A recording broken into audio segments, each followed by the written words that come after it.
इसलिए भारत के पहले शिक्षा मंत्री का नाम अगर पूछो तो लोग कहते हैं मौलाना अबुल कलाम आजाद।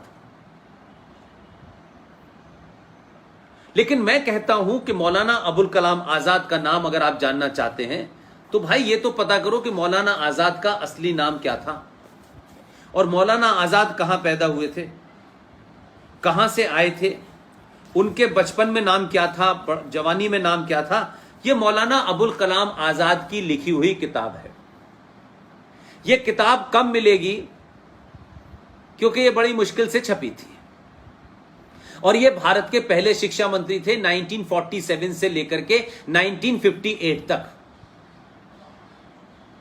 हम आज कोई शिक्षा मंत्री बन जाए तो हम बड़ी खामियां निकालते हैं कि पता नहीं कहां से पढ़ के आई हैं, इन्हें कुछ पता भी नहीं है, ये नहीं है, कोई डिग्री मांगता है, कुछ मांगता है। लेकिन देश के पहले शिक्षा मंत्री जिनका पूरा नाम था सैयद गुलाम मुइनुद्दीन अहमद बिन खैरुद्दीन अल हुसैनी, ये भारत में पैदा नहीं हुए थे, ना भारत में इनका कोई रिश्तेदार था, ना इनके माता पिता भारत के थे।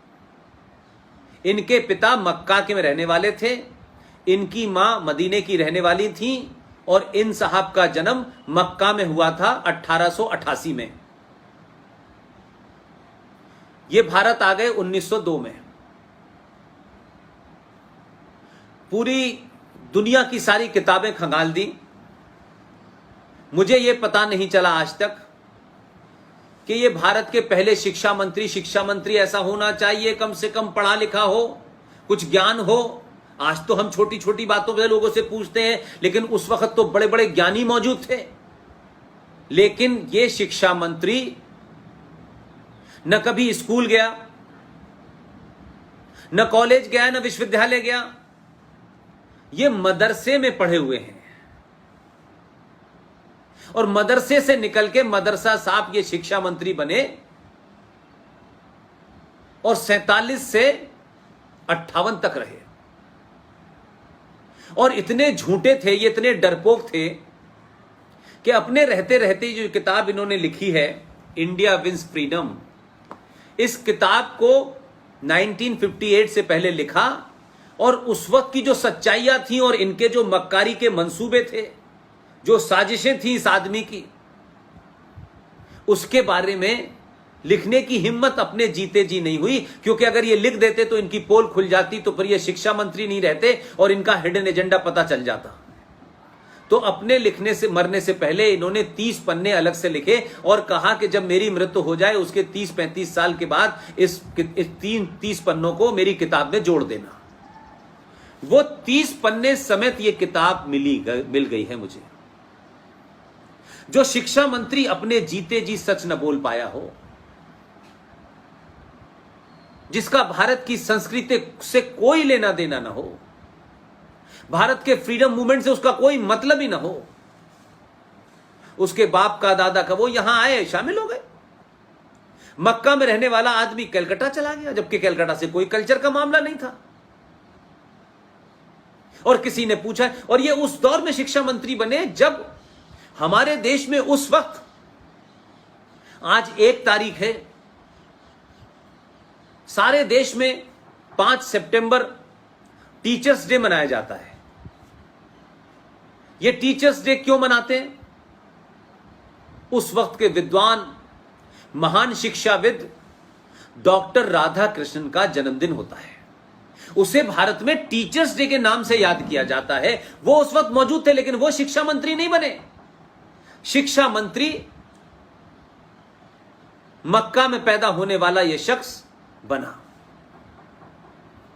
और उसके बाद शिक्षा का हाल क्या रहा? 30 साल तक ऐसे ही लोग आए। हुमायूं कबीर आए, एनसी छागला आए, फखरुद्दीन अली अहमद आए, प्रोफेसर नूरुल हसन आए और आखिर में 2004 से लेके 2009 तक मोहम्मद अली अशरफ फातिमी, वो 5 साल तक रहे। 30 साल तक शिक्षा में रहने के बाद कहते हैं कि मुसलमान शिक्षा में सबसे पीछे है। लेकिन हम कोई बात फैक्ट पे नहीं करना चाहते। सच्चाई पे नहीं करना चाहते। इसलिए आपने इतिहास में जो झूठ बोले जा रहे हैं, जो बताए जा रहे हैं, चाहे वो इरफान हबीब हो या चाहे उनकी एक बड़ी घनिष्ठ मित्र हैं जो हिस्ट्री डिपार्टमेंट में कभी क्लर्क हुआ करती थी, फिर उनकी नजदीकियों के कारण वो बहुत बड़ी प्रोफेसर हो गई और बंगाल में 6ठी क्लास की एक किताब उन्होंने लिखी है। बंगाल के अंदर बंगाली में किताब है, 6ठी क्लास की किताब है, और उसमें वो मैडम जिनको मैंने अभी सुना है 60 गांठ से प्रोफेसर एमेरिटस की डिग्री मिल गई है, और वो उस किताब में लिख रही हैं, बंगाली में पढ़ाया जा रहा है कि भगवान राम विदेशी थे और भारत पे आक्रमण करने के लिए आए थे और वो राक्षस मूल के थे। ये बच्चों को 6ठी क्लास की किताब में बंगाल में पढ़ाया जा रहा है। तो हमने आजाद होने के बाद भी इस देश में सत्ताधारियों ने अपने लालच में अपनी सत्ताओं को बनाए रखने के लिए भारत की सनातन संस्कृति को, भारत के मूल्यों को, यहां की संस्कृति को, आस्थाओं को, सरोकारों को धीरे धीरे करके समाप्त कर दिया और एक ऐसी संस्कृति यहां डाली कि यहां बच्चे क्लर्क बने,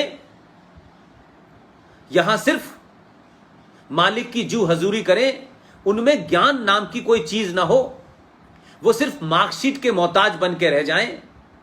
अपने देश के बारे में, अपनी संस्कृति के बारे में, अपनी मिट्टी के बारे में, अपने इतिहास के बारे में, जो गौरवशाली इतिहास है उसको वो जान न पाएं। इसलिए अकबर दी में ग्रेट को पढ़ते रहें, इसलिए औरंगजेब का रोड का नाम रख दिया जाए, इसलिए भारत के अंदर किंग एम्परर जॉर्ज 5 जो 5वां राजा था, इंग्लैंड से आया था, आज भी दिल्ली के अंदर कोरोनेशन पार्क है, सबसे बड़ा है और सबसे बड़ी उसकी जॉर्ज पंजम की मूर्ति लगी हुई है, आज भी लगी हुई है।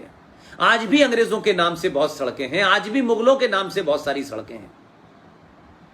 इसलिए आपको बताया जाता है कि वो आक्रांत थे, ये किया, उन्होंने किस तरीके से भगवान राम का मंदिर तोड़ करके बाबरी मस्जिद बनाई, उन्होंने कैसे मथुरा के अंदर मंदिर तोड़ के मस्जिद बनाई, उन्होंने कैसे काशी में बाबा विश्वनाथ, ये सब हमें पता है और दिखाई दे रहा है, लेकिन ये पढ़ाया नहीं जाता, ये बताया नहीं जाता। क्यों? इसीलिए भारत के अंदर भारतीय पैदा नहीं हो रहे हैं, भारत के अंदर अंग्रेजी शिक्षा लेकर के आईएएस और पीसीएस, जिसे व्हाइट कॉलर क्लर्क कहते हैं, वो पैदा हो रहे हैं।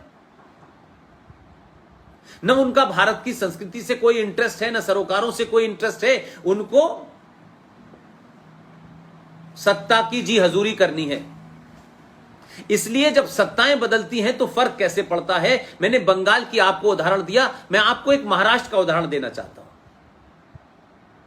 महाराष्ट्र में 8वीं क्लास की किताब में, क्योंकि वहां सरकार एक अल्ट्रा सेकुलर आ गई है और सरकारों के मजबूरियां देखिए कि कैसे उसमें जिहादी और अंडरवर्ल्ड दाऊद माफिया, हाजी मस्तान, करीम लाला, ये तमाम जो लेगेसी मुंबई में चल रही थी, उन लोगों के लोग सत्ता में बैठ गए हैं, मंत्री बन गए हैं।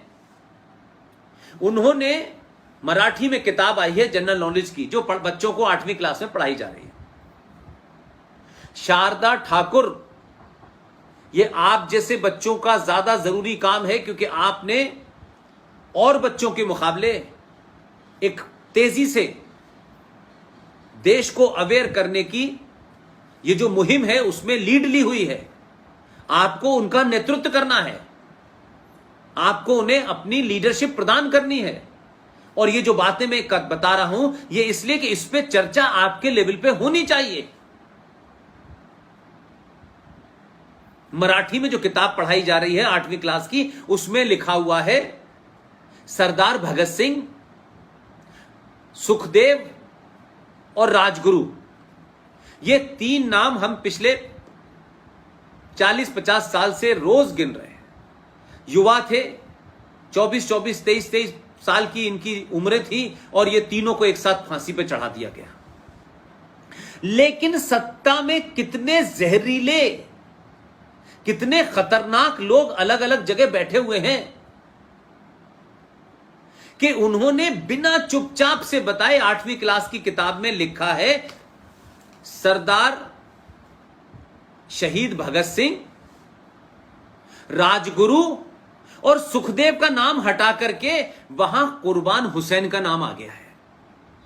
यह हमारे सामने हुआ है, कोई 50 साल पुरानी घटना नहीं है। मैकाले ने नहीं किया, मौलाना आजाद और प्रोफेसर नूर हसन ने नहीं किया। उन्होंने जो करना था वो तो बेड़ा गर्क करके चले गए। लेकिन हमारे और आपके जमाने जब इतनी संचार क्रांति है कि कुछ झूठ छुप नहीं सकता, उसके बावजूद भी वो ताकतें जो भारत में पाकिस्तान को वोट देने के बाद, पाकिस्तान के फेवर में वोट देने के बाद भारत में रह गई, अलग अलग मुखौटों में अपने राजनीतिक स्वार्थों के कारण उन्होंने पार्टियां ज्वाइन कर ली, वो आज भी वही एजेंडा चला रहे हैं।